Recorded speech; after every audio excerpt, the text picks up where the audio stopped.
Hi everybody, welcome to my show, Singing with Lauren. Today we are talking about the topic, should you start singing as a hobby? So if you're coming across this video, you probably don't know me yet. My name is Lauren, I am an opera singer and a voice teacher.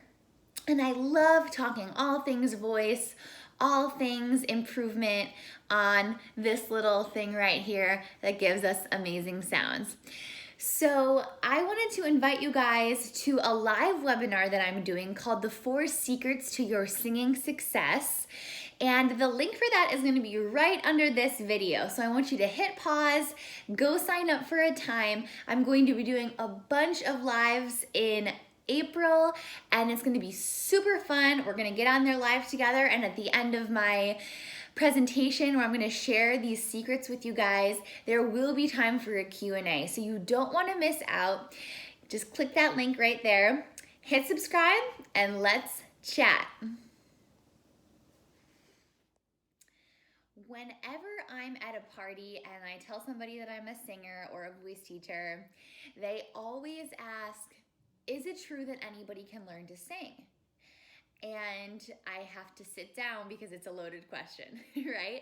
So singing and speaking are so closely related, right? There are some differences, and the differences are what we really work on in our voice lessons. But other than that, we also work on bridging the gap between our singing and our speaking, because most people think about them as two totally different voices when they are in fact the exact same voice, right? We just use them in different ways, and that's a very important distinction. So the answer to can anybody learn how to sing is yes. Anybody can learn how to sing. I mean, when you think about other cultures, that music is so much a part of their life and their daily activities, their routine, that they don't even have a word for music. Now, that is just so mind-blowing to me. I remember learning about this in one of my world music classes in college. And I mean, could you imagine being in a culture that loves singing and drumming and dancing so much that it's just part of life, right? You don't have a separate thing to describe it. And none of those people are asking themselves, am I a good singer? Right? They just learn how to sing. And we all learn how to sing as kids by mimicking other people, right? So that is the first step on learning how to sing. When it's just like learning how to talk. You mimic your parents, right? So the other thing that I think a lot of people are confusing is singing is over here and matching pitch is another topic. So matching pitch is a learned skill, right? But it's very easy to learn it when you're a child. Now, if you go past the age of around 8, 9, or 10 without learning how to match pitch, then it becomes increasingly difficult. And so when people say the phrase that they can't carry a tune, it's usually that's what they're talking about. They're talking about that they don't know how to match pitch, or that they start on pitch and then they get off of it, right? But that doesn't really have to do with their ability to make sound. Of course, when we judge a singer, we're talking about all of these things wrapped up in one. And we're also talking about their ability to emote and express, to use musical dynamics, all of these things, right? So it's not just about singing the right notes. So that is the base, the fundamental basic. Like, yes, everybody can make sound, they can sing. If you can talk, you can sing. And I will always stick by that. However, that does not mean that everybody is going to be an amazing singer, right? So there are people who are born with innate talent. And these are the people who, usually go on to pursue music in some way. Maybe they're a professional singer, maybe they're an agent, maybe they work in film and TV. There are so many ways to pursue that. But There's also a very, very large group of people who know how to sing and who really, really like it, right? But that's not where their life's vocation is. So they take lessons, they learn how to sing, and they get themselves to as good as they're able to be. And that is amazing. I think that is so admirable. And that's where a lot of my students are, right? I have students that are doctors, that are lawyers. I have students that work for nonprofits, that are stay-at-home moms. I mean, all across the board. And the thing that they love to do is sing, right? And they get better each and every week, just like somebody who was pursuing singing. So I find that to be very interesting. And I find that it is an amazing hobby for people. It's something that you have to put time into to get something back, right? And what you're getting back isn't necessarily known to other people, right? It's a very personal thing for a lot of people. A lot of my students don't ever even want to perform, which is fine. I'm not making them perform. It's just that they love singing, they get so much enjoyment out of it, and it's a fun challenge for them. I think that's what a lot of us are looking for in hobbies, right? Something that we can work on, that we know we're going to get better at if we put the time in, but not something that we're, going to pursue on a professional level. So now that we got that out of the way, I'm sure like 3 more people will ask me that by the end of this week.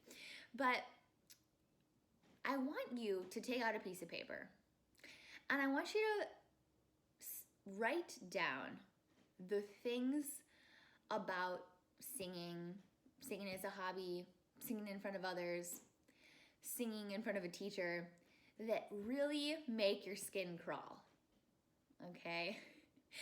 This is imperative that you know what's holding you back, right? Because if you search for this video and you found this video, I think that you're probably 98% of the way to wanting to take voice lessons, to wanting to start singing, and you just need a little push. So this is how you get over the hump, right? You write down this list. So if you have to pause the video, go ahead and pause it. I want you to really, dig deep and ask yourself, why do I want to sing and what is holding me back? And chances are what's holding you back is a lot of self-judgment and a lot of worry about judgment from others, okay? And obviously this can be applied to more than just singing. But if those are your reasons, right? If your reasons are, I'm worried what my friends are gonna say, I'm worried about what my husband or wife's gonna say, I don't know if I'm good enough, right? That's a big one I'm sure a lot of you are gonna write down. Those are just excuses that you're using, right? This is a little tough love. I don't usually go down this road, but those are excuses that you're using to keep yourself in a safe space, right? And where we need to go to grow is we need to go to a place that's like a little bit uncomfortable. We know nothing's gonna happen, right?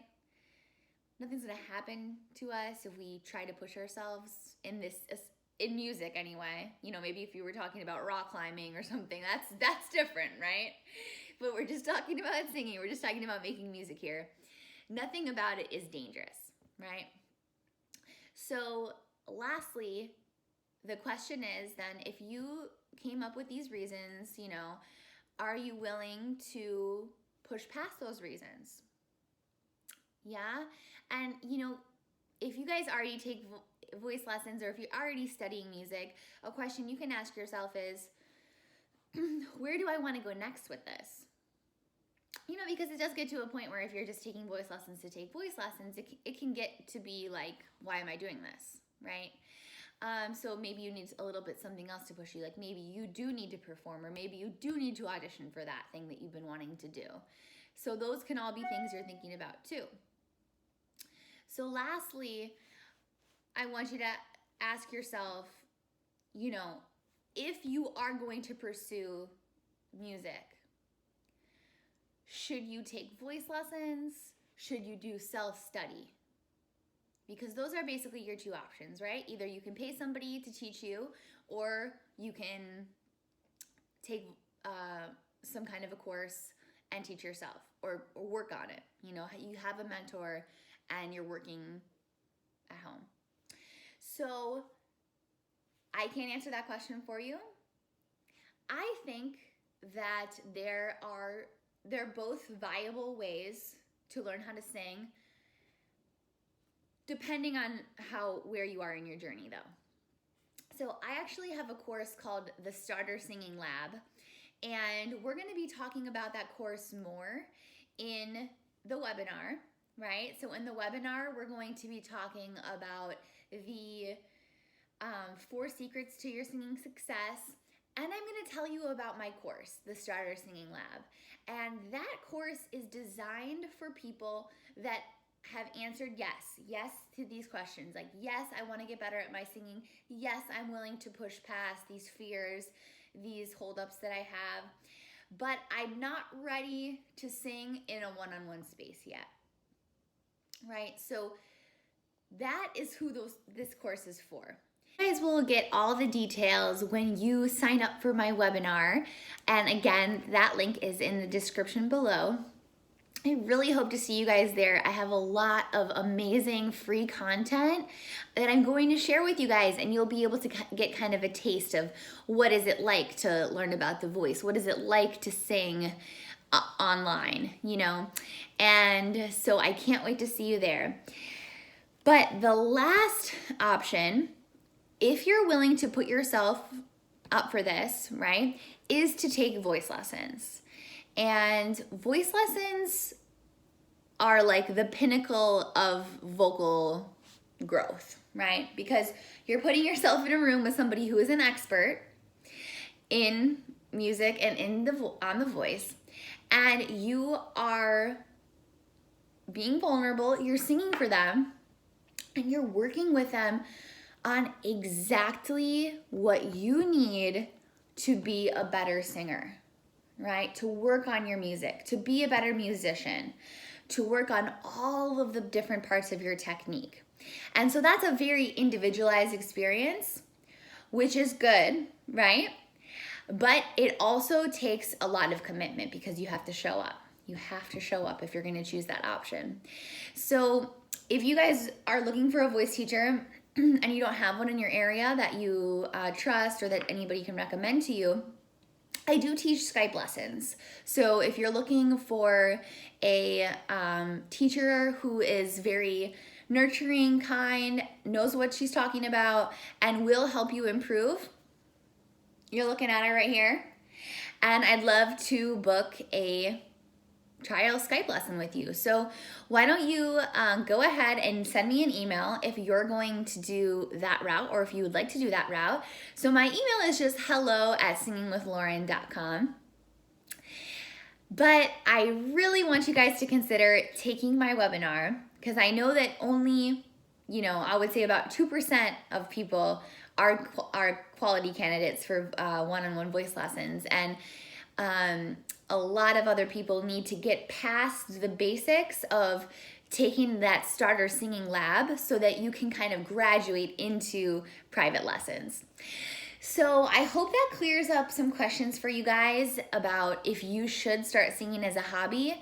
Of course, there are a million different things you can do as a hobby, but I am a little bit biased because obviously I love to sing.